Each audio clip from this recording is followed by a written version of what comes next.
What's up everybody, Nightstrike here. In this video, I just figured that what we need is to talk about the elephant in the room. The gammas are cool and it's nice that they were added to the game, but it is clear as day to anyone paying attention and anyone who has played this game for a while that the gammas raider sucks. They're a really fun and unique idea, but no matter what the situation is, once you pick this raider and go into a game, you never know whether you're going to win or lose. No matter how far in control you are, victory is never certain because there's so many problems with this raider. So by each stage, I just thought I would tell you the issues that I have found with the gammas, Magenta, and Cellmax. Like and subscribe if you enjoy, and let me know in the comments if you agree with these takes or if you have found some issues that I haven't brought up yet in this video. For number 1, we have Gamma 2. Gamma 2 has an evasive that has a cooldown of 60 seconds by default with some okay key blasts. He is very squishy and can be jumped to hell like Goldo if anyone simply has the resources and feels like it. His dash attack starts on cooldown, that way the gammas can't spawn rush like Broly's raider does. But even when you get the dash active skill ready to use, you can't even go anywhere with it. It just barely goes anywhere. It's slow and the distance is so short. The only positive to it is the damage it does if it hits the survivor, and it ends so quickly you thankfully don't need to vanish cancel it. But overall in general, it's the weakest of all dash attacks. For number 2, up next is Gamma 1. The problems I see with Gamma 1 is a lot of the things similar to Gamma 2.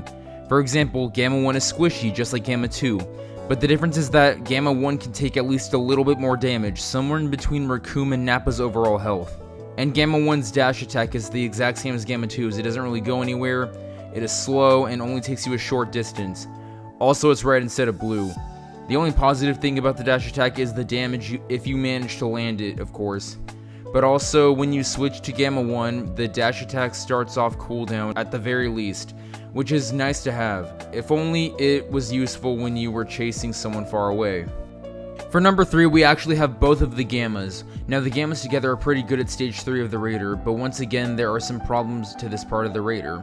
The gammas cannot AD in either of their stages, so there are so many more places for the survivors to hide an ATM game from, and you can't really do anything to limit the survivor's movement unless you're sitting on the last key or two.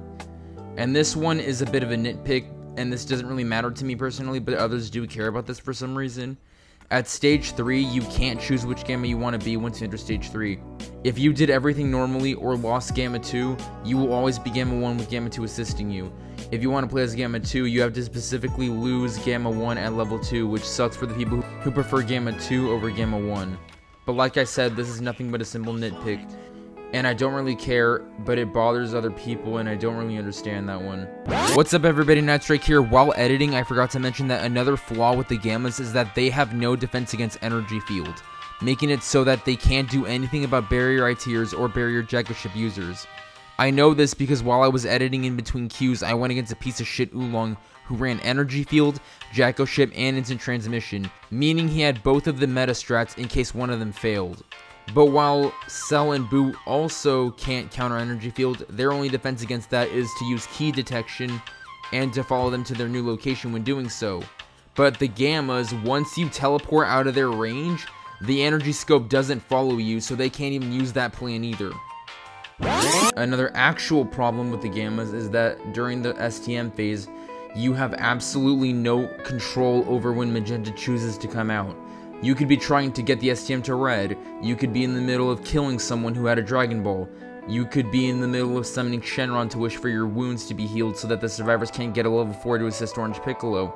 But then out of nowhere, you are inevitably stalked by Magenta, who activates on his own no matter what you do or what you are in the middle of.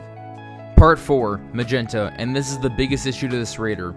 You, as Gammas 1 and 2, try to get the STM to red, surprise, Magenta enters and stops you, leaving the STM in the blue zone, screwing you out of potentially stopping the survivors from completing the STM. Another scenario, you are in the middle of killing someone who had a Dragon Ball or a level 3 D change that could be a problem later. Too fucking bad. Magenta came out, that survivor lived, kept the Dragon Ball, and now he's perfectly capable of assisting Orange Piccolo against your Cellmax as either an annoying level 3 or level 4. Or another pain in the ass scenario that's rare but really throws things out of your favor in an instant. Picture this. You got the Dragon Balls. The survivors can't reach you. You summon Shenron to wish for your wounds to be healed, not only helping your Gammas, but screwing the survivors out of the level 4 wish so they can't have a dedicated assistant to Orange Piccolo. But whoop-de-fucking-do. Magenta comes out in the middle of the wish, and the survivors now have the altar with the Dragon Balls all to themselves, and you can't interfere in that without dying. And speaking of dying, Magenta dies way too easily. You can fuck up the survivors, kill 3 of them, leave the other 4 on a D-change drought, only able to be at level 1s and 2s, nowhere near a threat. Victory's in sight, but then they found you as Magenta, and just like that, all the hard work you did as the Gammas, that level of control that you earned by dominating the whole match was all for nothing, and you can suck it because Magenta stepped his sorry ass out whether you wanted him to or not. He died, and now all your hard work was thrown out the fucking window. They were being violated the whole match just to have the match handed to them because of how weak and useless Magenta is. In fact, you see the match that's going on in the background of this video right now? Look at how it ended. I don't even know how to invite people with the PlayStation. It's just right under the regular friend request or the friends and all that. You just Oh go shit! Sometimes it doesn't show everyone. Oh, you gotta be fucking kidding me. Alright. Oh, I fought Magenta, but since he's not an actual threat, I got the animation in front of him. Hey, oh my god, am I gonna 1v1 Magenta? Where's the fucking... I 1v1'd Magenta! That's fucking crazy. I punch looped him! Oh my god! I didn't have to do anything! I just kept punching him, he kept on going flying in the same direction, I kept punching. He went flying, I punched him, he kept flying, punched him. Some did the same in my lobby. Man, I can't believe this game just won't stop a fucking cutting out. No, that is not fair, but I'll take it.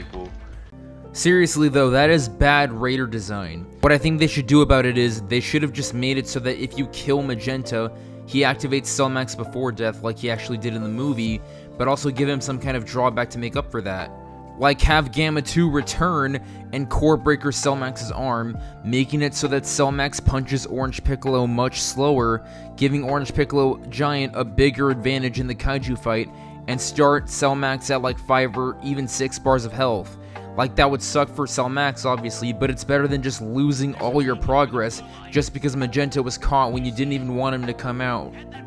Another thing they should do is nerf the Gamma's ability to steal keys. Because as of this recording, Gammas have been out for 4 days, and the past 2 days, a lot of our matches against the Gammas were literally just them holding the keys. But instead of submitting them to the Red Ribbon Army base like you're supposed to, a lot of Gammas instead hold on to the keys and sit in the sky and wait the whole match out. I mean literally, they sit in the sky and hold the match hostage for all of the survivors who are still alive, making them sit there doing nothing from 15 to 20 minutes. And if you ever approach them, they fly so far away from you, and they shoot ki blasts at you from so far away when you're chasing them that their ki blasts don't even reach you when you're going after them, and they wait until the timer goes to 0. It's pathetic, it's a waste of everyone's time, it's not even fun, and the rewards the Gammas get for that aren't even worth it. But the reason they rely on this bitch-made strategy, even when they're in full control, is because they don't want to activate Magenta because they don't want to risk dying with him. To fix this stupid strat, I believe the Gamma should have a time limit as to how long they can hold onto the key that they are holding. If they hold it too long, they should drop it, and once they drop the key, the Gamma shouldn't be able to see or pick them back up. This would incentivize and force them to hurry up and submit the keys to the Red Ribbon Army base like they were supposed to.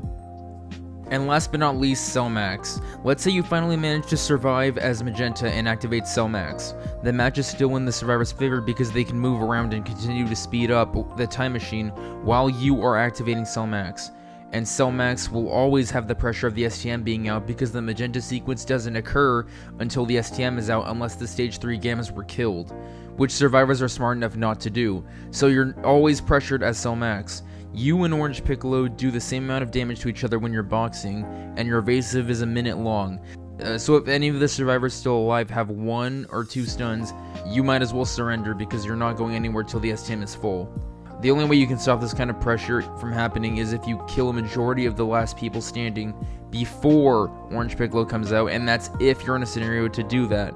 And when you have your knockback gauge broken, you can't even use your break strike. Since it doesn't even do much damage to Orange Piccolo anyway, that's fine, but at least make it 30 seconds like all the other Raider evasives. He shouldn't be a sitting duck just because of 1 or 2 stuns. And the usual outcome for Cell Max is he either gets killed, gets stalled out and loses to STM, or he does manage to break the STM, but then Orange Piccolo stalls Cell Max long enough for the other survivors to escape in the ETMs altogether. What's up everybody, Nightstrike here. I forgot to mention that even if you do manage to stop Orange Piccolo and blow up the STM, he stands there. Once you blow up the STM, Cell Max just stands there and roars and you can't do anything to control him for a short period of time. This also gives ETM gamers the time they need to get away. And AkPolisher was in a similar scenario in one of his videos where he barely blew up the STM when he was low health, but because Cell Max did this roar, he had to stand there and take a super attack to the face and it killed him. And his R1, his ultimate attack, is to go in the air and shoot some ki blasts out of his mouth that the survivors can avoid by just walking normally. That is such a joke for an ultimate attack for a Raider. The ultimates of Raiders are supposed to penetrate the ground and start huge explosions to snuff survivors out of their hiding spots. But instead, he gets a spray of ki blasts, and even worse is that it's like Fuse Zamasu's Lightning of Absolution, but Cell Max's ult makes Fuse Zamasu's ult god tier, and that says a lot. I honestly don't even know what to do about his R1 other than to give him the death beams that shoot out everywhere in his victory screen. Just have that be like an advanced break strike or something. But that's all for today, guys. I just really felt the need to talk about the flaws in this Raider. Like and subscribe if you enjoy. Let me know what you think of the Raider's flaws. Let me know if you agreed with the points I made. Let me know if you have any issues or solution ideas of your own. And I'll talk to you all later.